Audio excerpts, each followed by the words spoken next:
বৃহস্পতি যখনই ৪ঠা ফেব্রুয়ারি নাগাদ তিনি বক্রগতি থেকে মার্গী গতিতে ফিরবেন, যে নক্ষত্রটিতে অবস্থান করবেন সেটি হলো রোহিণী। আর রোহিণী নক্ষত্র অর্থাৎ চন্দ্রের নক্ষত্র, চন্দ্র আপনার দশমপতি। কর্মজীবন রিলেটেড বিষয়ে বেশ কিছু ইভেন্ট আপনি এক্সপেক্ট করতে পারেন। এবার যদি আপনি প্রশ্ন করেন যে কি ইভেন্ট এক্সপেক্ট করতে পারেন, পজিটিভ না নেগেটিভ? দেখুন, যাদের চাকরি রিলেটেড সমস্যা এসেছে খুব ভালো করে বুঝুন।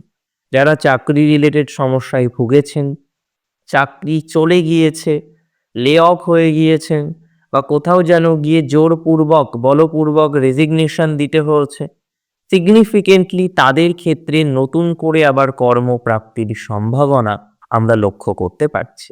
অর্থাৎ এক্ষেত্রে বলা যেতে পারে যাদের চাকরি নেই, যাদের কর্মজীবনে হিউজ একটা সমস্যার জায়গা তৈরি হয়ে গিয়েছে এবং অলরেডি হয়েছে, তাদের ক্ষেত্রে কিন্তু পজিটিভিটির মাত্রাটা বিপরীত রাজযোগের কারণে তৈরি হবে, তৈরি হওয়ার সম্ভাবনা প্রবল পরিমাণে লক্ষ্য করতে পারছি।